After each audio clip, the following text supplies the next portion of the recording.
सदन की कार्रवाई शुरू हो रही है। आप जानते हैं बजट सत्र और आज राष्ट्रपति के अभिभाषण पर धन्यवाद प्रस्ताव पर चर्चा होनी है। दोनों सदनों की कार्रवाई, जरा आवाज उठा दीजिए।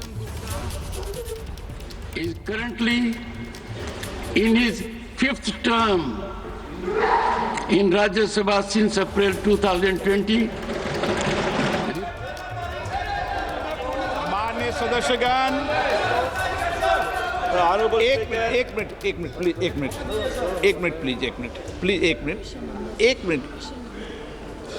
माननीय सदस्यगण, महामहिम राष्ट्रपति जी ने कुंभ के बारे में भी चर्चा की है, इसलिए आप जब महामहिम राष्ट्रपति जी के अभिभाषण के अंदर जब अपने विषय को रखें तो वो विषय भी आप रख सकते हैं।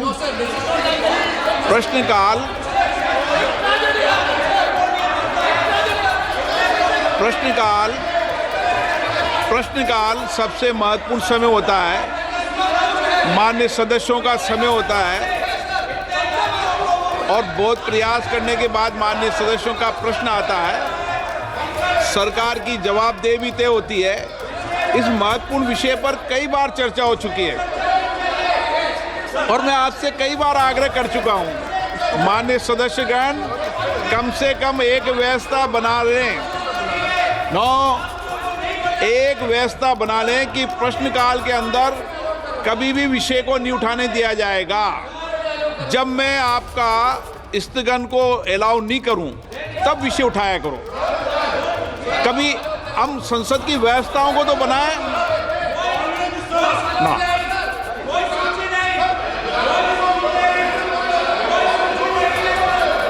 आप सदन नहीं चलाना चाहते, चर्चा नहीं करना चाहते, माननीय सदस्य। So thank you, Speaker sir. Question number 1, which I have my supplementary ka. While the National Culture Fund has successfully facilitated the restoration of numerous historic monuments across the country, I would like to bring attention to Gupti Fort, located in my constituency of Anantapur, sir. This majestic fort, the largest in the state, has witnessed the rise and fall of empires from the Chalukyas to the Vijayanagar Empire, the Mughals and the Marathas, sir, and even the British. Strategically located near NS 44, NS 67 and the Gupti railway station junction, sir. It holds immense potential to become a key tourism hub. However, the fort is currently in a state of neglect. A proposal of 60 crore for its restoration has already been submitted under the NCF ethics remaining pending, sir. I would like to ask the Honorable Minister if the government will take up this project at the earliest and expedite its approval to ensure the timely restoration of the Gupti Fort, sir. Thank you, sir. माननीय मंत्री जी। माननीय अध्यक्ष महोदय, under the provisions of National Culture Fund,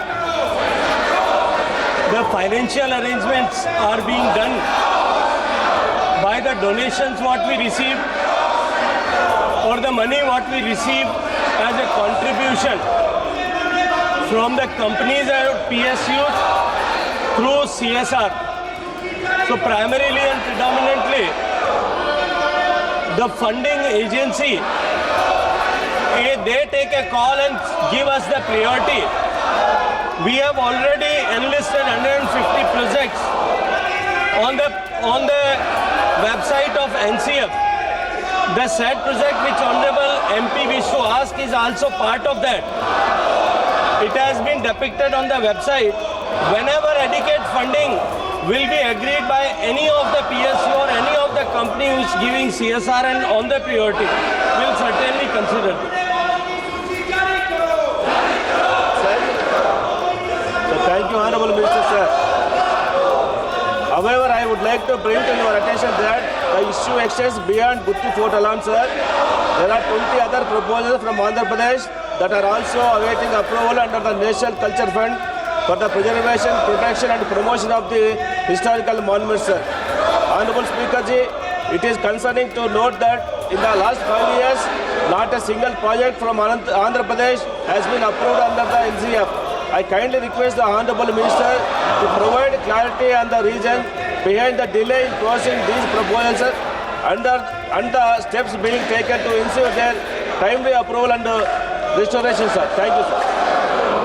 माननीय अध्यक्ष महोदय, जैसा मैंने निवेदन किया पहले प्रश्न का उत्तर देते हुए भी, मैं एक बार फिर दोहराना चाहता हूं कि नेशनल कल्चर फंड के 150 जो ऐसे मॉन्यूमेंट्स की सूची हमने ऑलरेडी वेबसाइट पर प्रकाशित की है, उसमें 21 ऐसे प्रोजेक्ट आंध्र प्रदेश स्टेट के हैं। सामान्यतया एनसीएफ में कोई कंपनी सीएसआर देने वाला पीएसयू या कंपनी जब कभी किसी पर्टिकुलर प्रोजेक्ट के लिए सीएसआर देने के लिए आग्रह करता है तो हम उसके लिए इसको कंसीडर करते हैं। अभी हमने डीपीआईटी को के साथ में बैठक करके सारे पीएसयू से आग्रह किया है कि वो कुछ धनराशि उपलब्ध कराएं। जब भी धनराशि उपलब्ध होगी किसी इस पर्टिकुलर इन प्रोजेक्ट्स को प्रायोरिटी करते हुए तो हम निश्चित रूप से उसको कंसीडर करने का प्रयास करेंगे। माननीय B Ramesh ji, This fund has proposed for water chutney and strengthening of Buddhist rock cut, turrets and repairs of caves, and their use of structural charya with 3 crore cost estimate. The project proposed also provides for a public amenities and landscape of gardens. Kindly, Minister, Honorable Minister, has to say on this. फिर मैं वही निवेदन करूंगा कि हमने उसको सूचीबद्ध किया है, उस पर धनराशि उपलब्ध होने पर निश्चित रूप से उस पर कार्रवाई की जा सकती है। तो ये सीधी तस्वीरें आप लोकसभा में देख रहे हैं, जहां पर लोकसभा अध्यक्ष की तरफ से कहा गया है कि प्रश्नकाल चलने दें, लेकिन विपक्ष की तरफ से लगातार नारेबाजी की जा रही है और विपक्ष जो है नारेबाजी करता हुआ वो बिल्कुल शहर के सामने वेल में उतर आए हैं विपक्ष के सांसद, और वो मांग कर रहे हैं कि महाकुंभ में जो हादसा हुआ उस पर चर्चा हो। क्या कह रहे हैं किरण रिजिजू, जरा सुनते हैं। सरकार को सवाल नहीं पूछ के सदन को इस तरह डिस्टर्ब करना अच्छी बात नहीं है। अब जनता आपको सवाल पूछेगा कि आप सदन में क्यों आए हैं। आपके आग्रह करने के बाद भी इस तरह का डिस्टर्बेंस करना ये अच्छा नहीं है। सरकार की तरफ से मैं खंडन करना चाहता हूँ।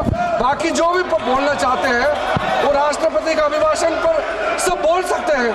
ये पहला दिन इस तरह का ये नजर यहाँ पे जो अपोजिशन मेंबर्स ने जो हरकत किया है ये ठीक नहीं है। मैं सर इसका खंडन करता हूँ। श्री राम शिरोमणि वर्मा,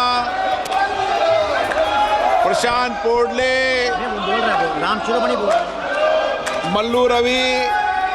तो विपक्ष जिस तरीके की नारेबाजी कर रहा है उसको लेकर आपने देखा संसदीय कार्य मंत्री किरण रिजिजू की तरफ से विपक्ष के रवैये का खंडन किया गया, उनकी तरफ से आपत्ति दर्ज कराई गई और साथ ही साथ उन्होंने कहा कि प्रश्नकाल के बाद जब राष्ट्रपति के अभिभाषण पर चर्चा होगी तो उस समय विपक्ष जिस मुद्दे पर चाहे अपनी बात रख सकता है। और महाकुंभ को लेकर तो खुद राष्ट्रपति की तरफ से सहानुभूति जताई गई थी और घायलों के जल्द स्वस्थ होने की कामना जताई गई थी। ऐसे में महाकुंभ हादसे को लेकर विपक्ष राष्ट्रपति के अभिभाषण पर चर्चा के दौरान अपनी बात रख सकता है, लेकिन विपक्ष के सांसदों की तरफ से जोरदार हंगामा इस वक्त किया जा रहा है।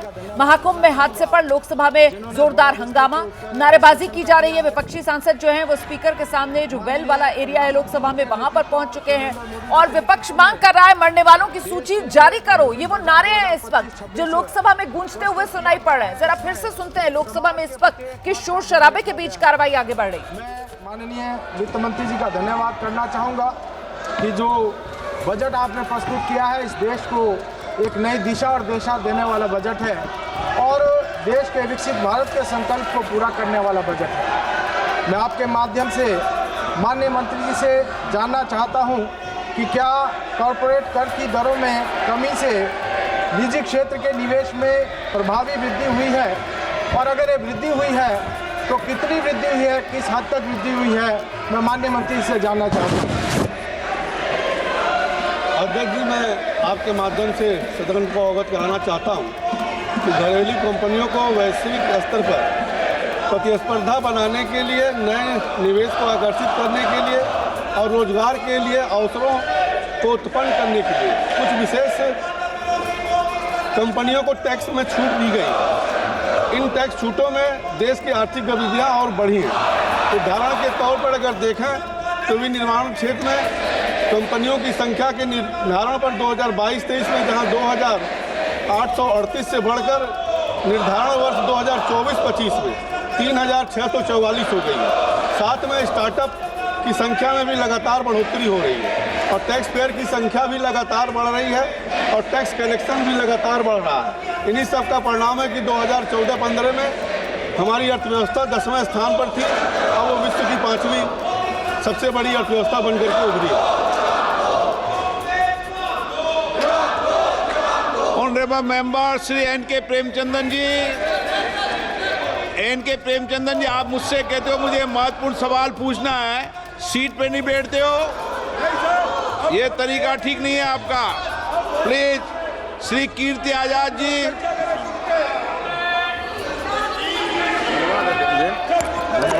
बहुत ही महत्वपूर्ण प्रश्न है। मैं ये जानना चाहता हूँ कि क्या ये सच नहीं है कि पेट्रोल डीजल के दाम आसमान छू रहे हैं और सरकार ने खाने पीने पर 18% GST लगाई हुई है। यदि सरकार पेट्रोल डीजल के दाम कर दे, जो 2014 से पहले आधे करने की बात थी, और खाने पीने से GST हटा दे, तो क्या लोगों को इस जो महंगाई की भारी मार है उससे राहत नहीं मिलेगी? क्या मंत्री जी बताने का प्रयास करेंगे? माननीय अध्यक्ष जी, माननीय सदस्य ने GST की बात किया और इसका निर्णय कहीं ना कहीं GST काउंसिल लेती है, जो एक संवैधानिक संस्था है। और मैं माननीय सदस्य को बताना चाहता हूँ, GST काउंसिल की बैठक में बंगाल के भी मंत्री उसमें रहती हैं और सबके सर्वसम्मति से निर्णय होता है। माननीय सदस्यगण, अगर आपको देश की जनता ने नारेबाजी करने के लिए और प्रश्नकाल को स्थगित करने के लिए भेजा है, तो आप यही काम कीजिए। और अगर सदन चलाना चाहते हैं तो अपनी सीट पर जाकर बैठिए। Question number 3, Shrimati D.K. Aruna.